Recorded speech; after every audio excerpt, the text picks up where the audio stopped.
से भयभीत होकर जीवन और क्षत्रिय धर्म से निराश हो जाते हैं। अर्जुन की समस्याओं का समाधान करने हेतु भगवान श्री कृष्ण ने उन्हें गीता का अमूल्य ज्ञान दिया था।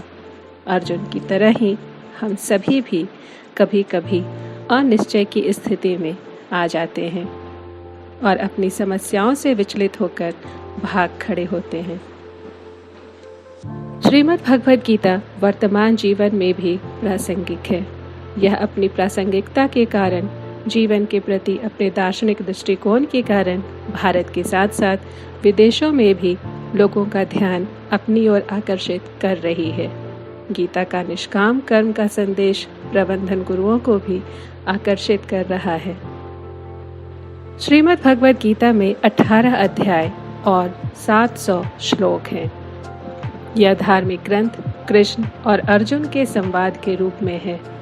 महाभारत के लेखक व्यास जी ने देव भाषा संस्कृत में इसकी रचना की।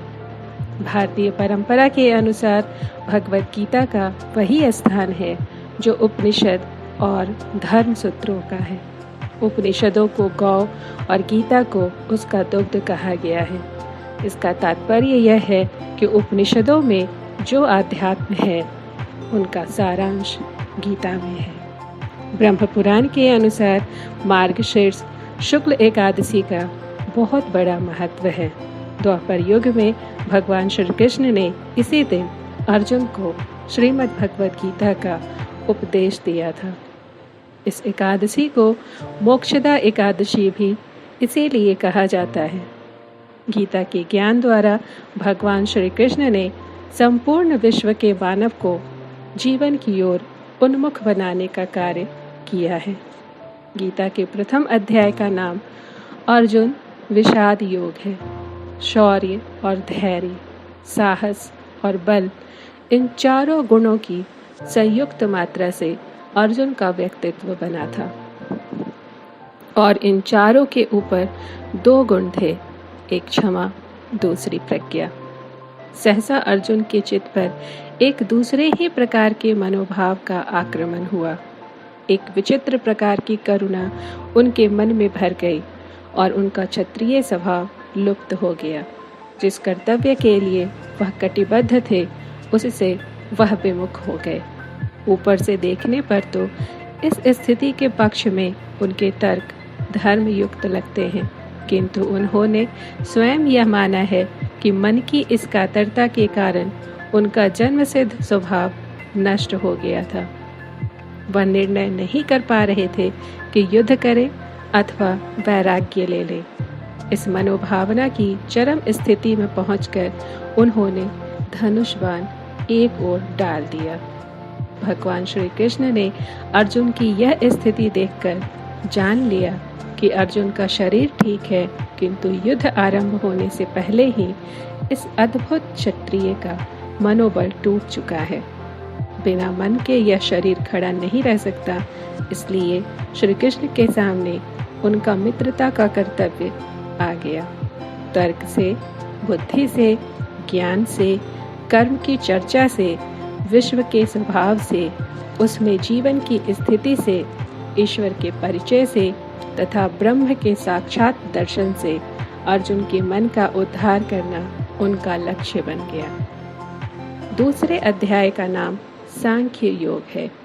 इसमें अर्जुन को उस कृपण स्थिति में रोते देखकर श्री कृष्ण ने उनको ध्यान दिलाया कि हृदय की क्षुद्र दुर्बलता अर्जुन जैसे वीर के लिए उचित नहीं है।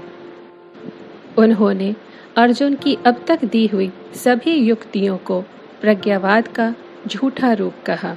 उनकी युक्ति यह है कि प्रज्ञा दर्शन काल, कर्म और स्वभाव से होने वाले संसार की सब घटनाओं और स्थितियों को अनिवार्य रूप से स्वीकार करता है।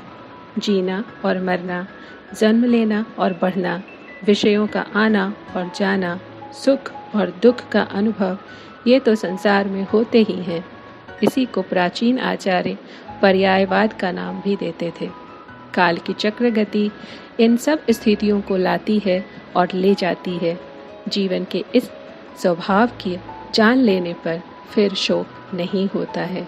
भगवान यहाँ अर्जुन पर व्यंग्य करते हैं कि प्रज्ञा के दृष्टिकोण को मानते हुए भी अर्जुन इस प्रकार के मोह में क्यों पड़ गए हैं। नित्य जीव के लिए शोक करना उतना ही व्यर्थ है जितना अनित्य शरीर को बचाने की चिंता। ये दोनों अपरिहार्य हैं। जन्म से ही प्रकृति ने सबके लिए एक धर्म नियत कर दिया है। उसमें जीवन का मार्ग, इच्छाओं की परिधि, कर्म की शक्ति सभी कुछ आ जाता है। इससे निकलकर नहीं भागा जा सकता। कोई भागे भी तो प्रकृति उसे फिर खींच लाती है।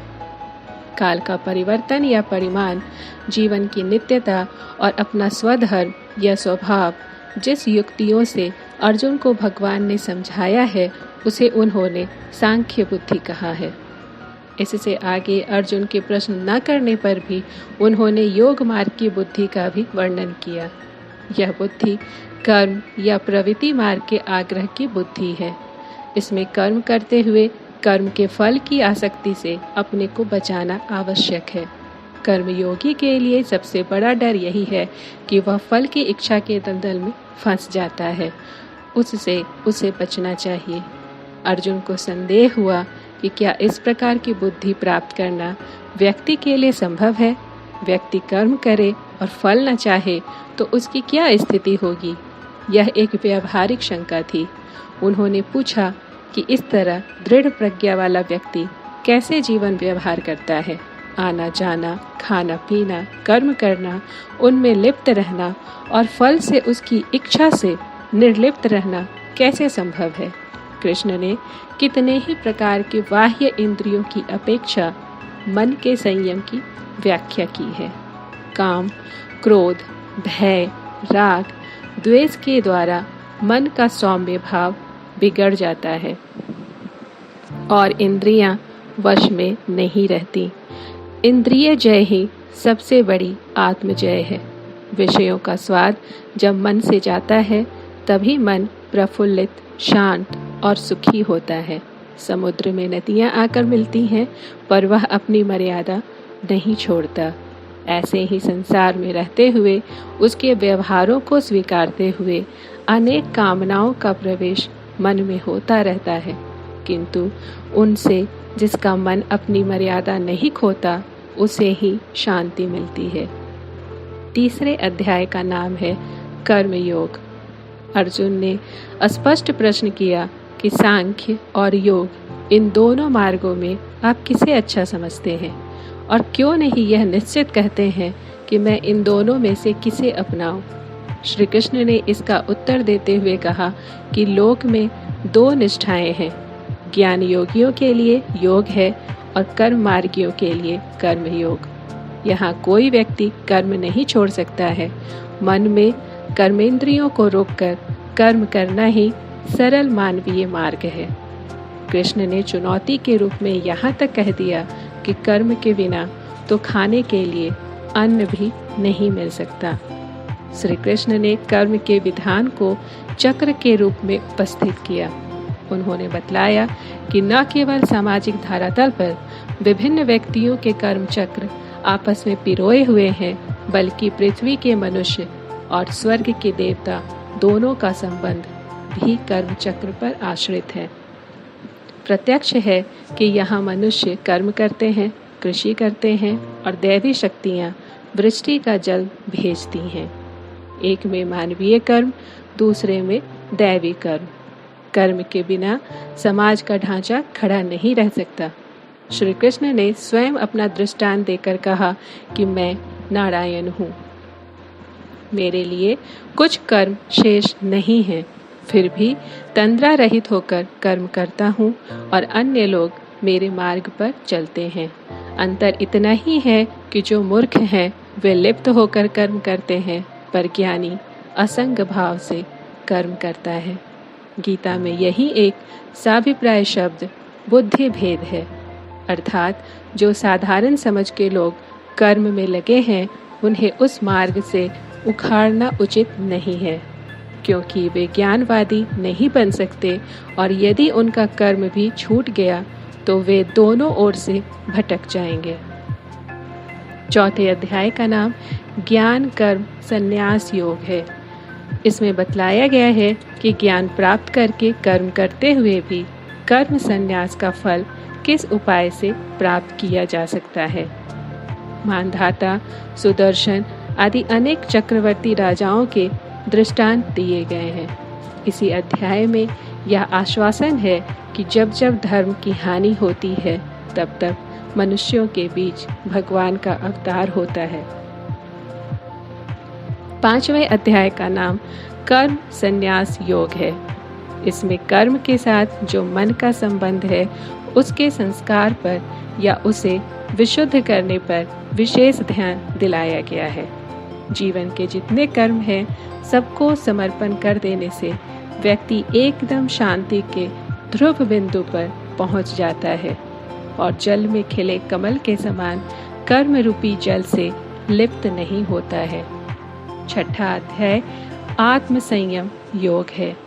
जितने भी सांसारिक मोह की वस्तुएं हैं उन सब से इंद्रियों का संयम, यही कर्म और ज्ञान का निचोड़ है। सुख और दुख में मन की समान स्थिति, इसे ही योग कहते हैं। 7वें अध्याय का नाम ज्ञान विज्ञान योग है। ये प्राचीन भारतीय दर्शन की 2 परिभाषाएं हैं। उनमें भी विज्ञान शब्द वैदिक दृष्टि से बहुत ही महत्वपूर्ण था। सृष्टि के नानात्व का ज्ञान विज्ञान है और नानात्व से एकत्व की ओर प्रगति ज्ञान है। ये दोनों दृष्टियाँ मानव के लिए उचित हैं। यही विशेष भगवती दृष्टि का भी उल्लेख है, जिसका सूत्र वासुदेव सर्वमिति, सब वसु या शरीरों में एक ही देव तत्व है, उसी की संज्ञा विष्णु है। किंतु लोक में अपनी अपनी रुचि के अनुसार अनेक नामों और रूपों में उसी एक देवत्व की उपासना की जाती है। किंतु अच्छा यही है कि बुद्धिमान मनुष्य उस ब्रह्म तत्व को पहचाने जो अध्यात्म विद्या का सर्वोच्च शिखर है। 8वें अध्याय का नाम अक्षर ब्रह्म योग है। उपनिषदों में अक्षर विद्या का विस्तार हुआ है। गीता में उस अक्षर विद्या का सार कह दिया गया है। अक्षर ब्रह्म परमम, अर्थात परम ब्रह्म की संज्ञा अक्षर है। जीव और शरीर की संयुक्त रचना का ही नाम अध्यात्म है। गीता के शब्दों में ओम एकाक्षर ब्रह्म है। 9वें अध्याय को राजगुह योग्य कहा गया है। राजा शब्द का एक अर्थ मन भी था। अतएव मन की दिव्य शक्तियों को किस प्रकार ब्रह्ममय बनाया जाए, इसकी युक्ति ही राजविद्या है। 10वें अध्याय को विभूति योग की संज्ञा मिली है। इसका सार है कि लोक में जितने देवता हैं सब एक ही भगवान की विभूतियां हैं। मनुष्य के समस्त गुण और अवगुण भगवान की शक्ति के ही रूप हैं। भागवतों ने सब देवताओं की सत्ता को स्वीकारते हुए सबको विष्णु का रूप मानकर समन्वय की एक नई दृष्टि प्रदान की। इसी का नाम विभूति योग है। जो सत्व जीव बल युक्त अथवा चमत्कार युक्त है वह सब भगवान का रूप है। 11वें अध्याय का नाम विश्व रूप दर्शन योग है। इसमें अर्जुन ने भगवान का विश्व रूप देखा था। विराट रूप का अर्थ है मानवीय धरातल और परिधि के ऊपर जो अनंत विश्व का प्राणवंत रचना विधान है, उसका साक्षात दर्शन। विष्णु का जो चतुर्भुज रूप है वह मानवीय धरातल पर सौम्य रूप है। जब अर्जुन ने श्री कृष्ण का विराट रूप देखा तो उनके मस्तक में विस्फोट होने लगा। दिशो न जाने न लभे च शर्मा, ये ही घबराहट के वाक्य उनके मुख से निकले और उसने प्रार्थना की कि मानव के लिए जो स्वाभाविक स्थिति ईश्वर ने रखी है वही पर्याप्त है। 12वें अध्याय का नाम भक्ति योग है। इसमें 20 श्लोक हैं। इस अध्याय में कृष्ण भगवान भक्ति के मार्ग की महिमा अर्जुन को बताते हैं। इसके साथ ही वह भक्ति योग का वर्णन अर्जुन को सुनाते हैं। 13वें अध्याय का नाम क्षेत्र क्षेत्र विभाग योग है।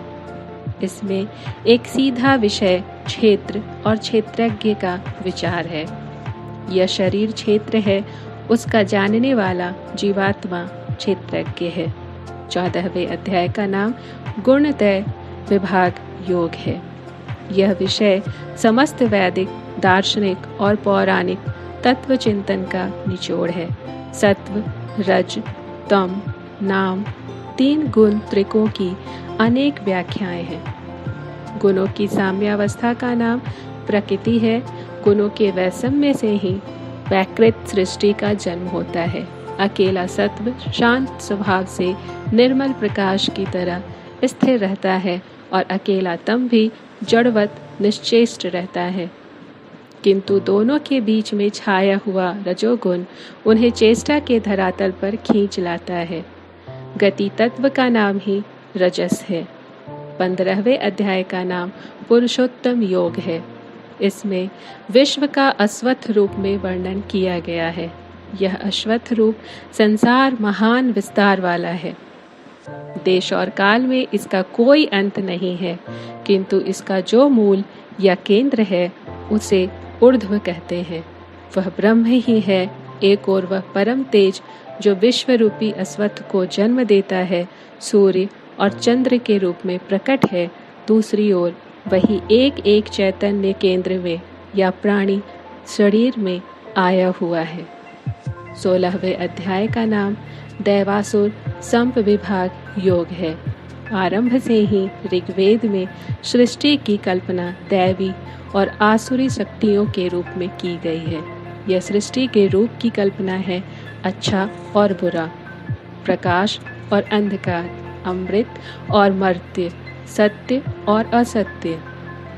17वें अध्याय का नाम श्रद्धा त्रय विभाग योग है। इसका संबंध सत्य, रज और तम इन 3 गुणों से ही है, अर्थात जिसमें जिस गुण का प्रादुर्भाव होता है उसकी श्रद्धा या जीवन की निष्ठा वैसी ही बन जाती है। यज्ञ, तप, दान, कर्म ये सब 3 प्रकार की श्रद्धा से संचालित होते हैं। यहाँ तक कि आहार भी 3 प्रकार का है। उनके भेद और लक्षण गीता में बताए गए हैं। 18वें अध्याय का नाम मोक्ष संसार योग है। इसमें गीता के समस्त उपदेशों का सारांश है। यहाँ पुनः बलपूर्वक मानव जीवन के लिए 3 गुणों का महत्व कहा गया है। पृथ्वी के मानवों में और स्वर्ग के देवताओं में कोई भी ऐसा नहीं है जो प्रकृति के चलाए हुए इन 3 गुणों से बचा हो। मनुष्य को बहुत देखभाल कर चलना आवश्यक है, जिससे वह अपनी बुद्धि और वृत्ति को बुराई से बचा सके और क्या कार्य है क्या अकार्य है इसको पहचान सके। धर्म और अधर्म को, बंधन और मोक्ष को, वृत्ति और निवृत्ति को जो बुद्धि ठीक से पहचानती है वही सात्विक बुद्धि है और वही मानव की सच्ची उपलब्धि है। भगवान श्री कृष्ण ने जीवन के लिए व्यावहारिक मार्ग का उपदेश देकर अंत में यह कहा है कि मनुष्य को चाहिए कि संसार के सब व्यवहारों का सच्चाई से पालन करते हुए जो अखंड चैतन्य तत्व है, जिसे ईश्वर कहते हैं, जो प्रत्येक प्राणी के हृदय के केंद्र में विराजमान है, उसमें विश्वास रखे, उसका अनुभव करे। वही जीव की सत्ता है, वही चेतना है और वही सर्वोपरि आनंद का स्रोत है। श्रीमद् भगवत गीता बदलते सामाजिक परिदृश्यों में अपनी महत्ता को बनाए हुए है और इसी वजह से तकनीकी विकास ने इसकी उपलब्धता को बढ़ाया है तथा अधिक बोधगम्य बनाने का प्रयास किया है। दूरदर्शन पर प्रसारित धारावाहिक महाभारत में श्रीमद् भगवत गीता विशेष आकर्षण रही। वहीं धारावाहिक श्री कृष्ण में भगवत गीता पर अत्यधिक विशद शोध करके उसे कई कड़ियों की एक श्रृंखला के रूप में दिखाया गया। इसकी एक विशेष बात यह रही कि गीता से संबंधित सामान्य मनुष्य के संदेहों को अर्जुन के प्रश्नों के माध्यम से उत्तरित करने का प्रयास किया गया। इसके अलावा नीतीश भारद्वाज कृत धारावाहिक गीता रहस्य तो पूर्णतया गीता के ही विभिन्न आयामों पर केंद्रित रहा। इंटरनेट पर भी आज अनेकानेक वेबसाइटें गीता की विशद जानकारी देती हैं, तो वजह एकमात्र यही है कि हम सब गीता को समझना चाहते हैं। हमारी रुचि इस बात में है कि कर्म योग को जान सकें। श्रीमद् भगवत गीता आज की 21वीं सदी में धर्म से ज़्यादा जीवन के प्रति अपने दार्शनिक दृष्टिकोण को लेकर भारत में ही नहीं विदेशों में भी लोगों का ध्यान आकर्षित कर पा रही है। आज गीता सर्वाधिक लोकप्रिय धर्म ग्रंथों में से एक है।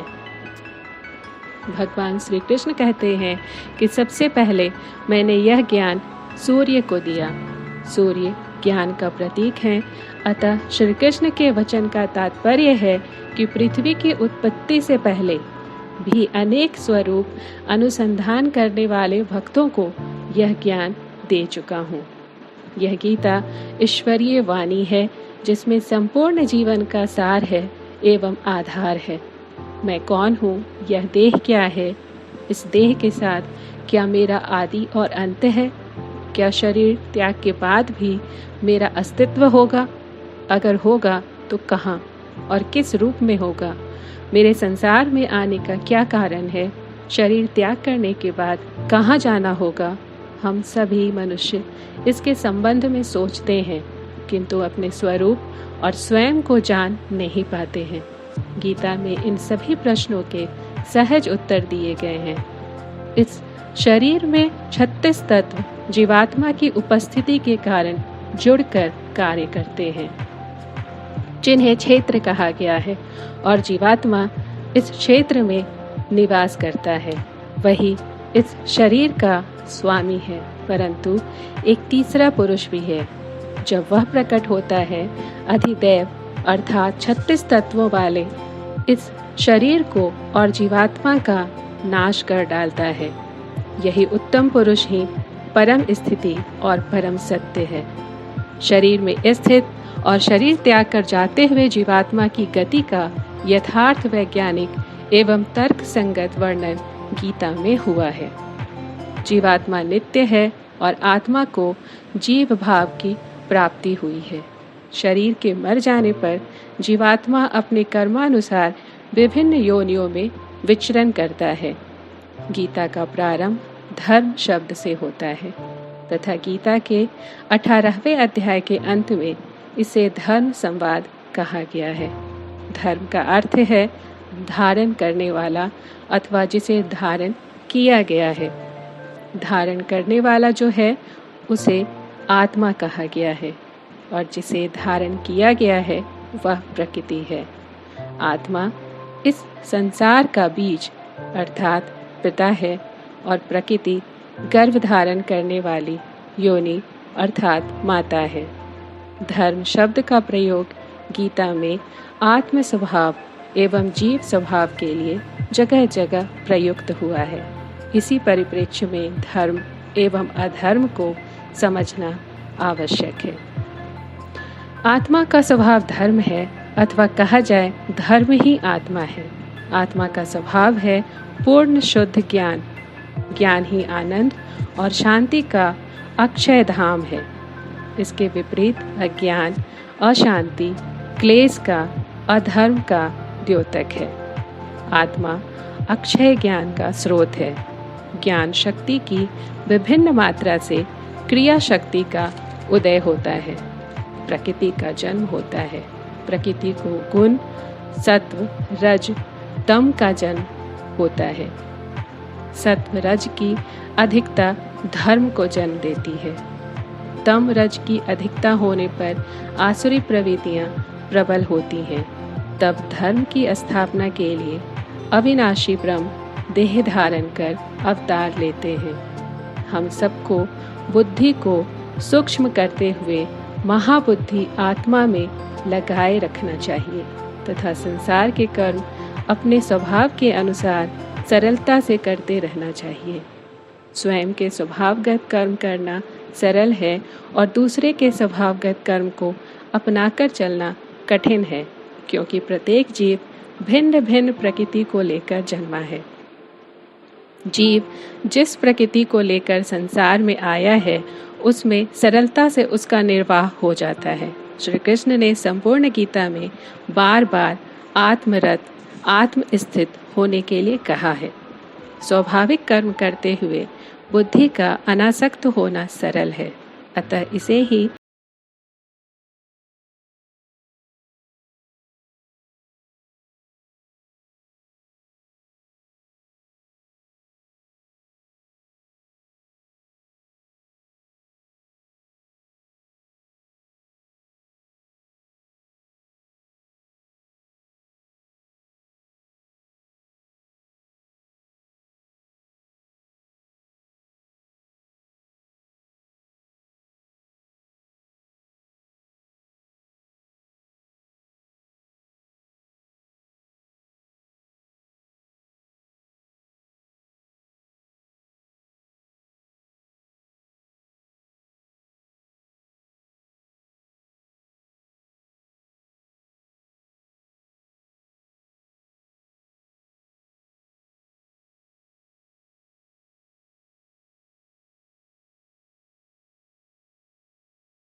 धन्यवाद।